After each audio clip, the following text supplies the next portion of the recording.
I'm sure most of us remember the iconic Jaws scene when Quinn told Brody and Hooper what he rightly considered to be the worst shark attack of all time. 1,100 men went into the water. Didn't see the first shark for about half an hour. 13-footer, you know that when you're in the water, Chief? You tell by looking from the dorsal to the tail. However, despite going into some details about the horrifying event, his brief telling of them did little to explain the true horrors of that fateful night. The following is a detailed account of the notorious true story of the sinking of the USS Indianapolis and the fate of its crew members, 150 of which were attacked and killed in a tragedy that went on to be known as the most devastating shark attack in recorded history. The USS Indianapolis, a distinguished warship, had etched its name in the annals of World War II history, undertaking a mission of the utmost secrecy and critical importance.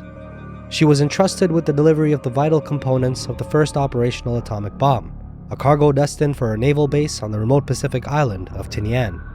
This clandestine operation was not just a pivotal moment in the war's trajectory, but a turning point in global military history, as it would play a major catalyst in what would eventually be known as the first nuclear bomb ever used in warfare. He just delivered the bomb, the Hiroshima bomb. Unbeknownst to the crew, this monumental task, intended to accelerate the conclusion of the global conflict with the aim of getting Japan to surrender, would soon be eclipsed by a series of harrowing and catastrophic events, and the ship's infamous tragic sinking was in fact just the beginning of an ordeal so profound and nightmarish that it would forever haunt the annals of naval history. And in the dark hours that followed the sinking, the surviving crew members would find themselves ensnared in a desperate struggle for survival, facing perils that went far beyond the horrors of war. Very first light, Chief. Sharks come cruising. It was on August 6, 1945 that the atomic bomb was deployed, resulting in unprecedented destruction as well as the aforementioned pivotal shift in the course of the Second World War. However, it was just days earlier, on July 28th to be precise, that the USS Indianapolis departed Guam without the safeguard of an escort, and this was most likely to stay low-key on what was meant to be a perilous journey to meet the battleship USS Idaho in Leyte Gulf, Philippines, as they readied for the impending invasion of Japan. The day began peacefully, with the Indianapolis making steady progress through the Pacific swells that were gently rocking the ship. The sailors on board enjoyed moments of respite as the sun dipped below the horizon, and card games, books, and conversations with the ship's priest, Father Thomas Conway, passed the time. It was shortly after midnight that disaster would strike. A Japanese torpedo struck the Indianapolis in the starboard bow, causing a huge explosion that blew off about 65 feet of the ship's front and igniting a large fuel tank, resulting in a massive fire that lit up the night sky. However, the assault didn't stop there, as a second torpedo hit the middle of the ship, causing her even further damage and causing fuel tanks as well as ammunition stores to explode one after the other, tearing the ship apart. And as if it were a scene straight out of a movie, the Indianapolis, a once strong and proud ship, was now split in half. Bomb. 1,100 men went into the water. Vessel went down in 12 minutes. In just 12 minutes, while still moving at 17 knots, the Indianapolis then sunk to the depths of the Pacific, and of the 1,196 men on board, 900 survivors were then left bobbing about in the open ocean as they watched the last of their vessel sink into the water below them. As the sun broke the horizon on the very next morning, the survivors found themselves adrift in the vast expanse of the ocean. Life rafts were scarce, pushing survivors to search for the deceased floating in the water so they could snatch their life jackets to help those without. So we formed ourselves into tight groups.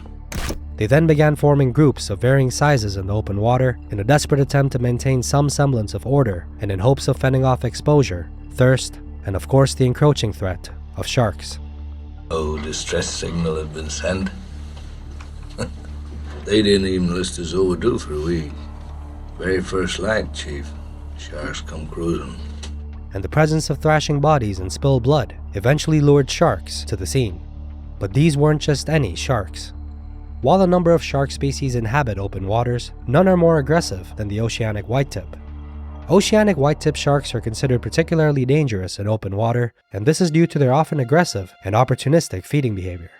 They often display not only aggressiveness, but also assertiveness in approaching potential food sources, as well as a high sense of curiosity, and not to mention they don't discriminate, as their prey items have included humans. And what makes an encounter with this specific species of shark particularly dangerous is the fact that they typically inhabit remote, open ocean environments, which means that they pose a heightened risk because if one is attacked, then typically help is far away.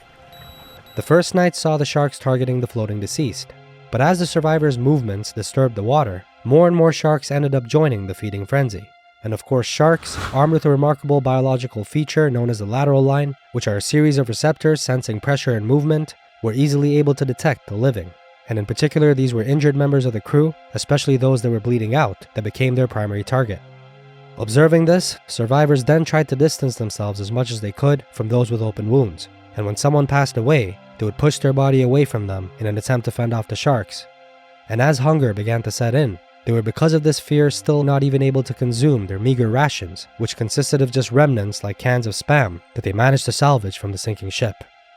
Shark comes to the nearest man, that man he start pounding and hollering and screaming. Sometimes the shark would go away, sometimes he wouldn't go away.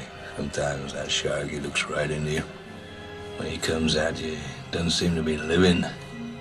Oh, then you hear that terrible high-pitched screaming.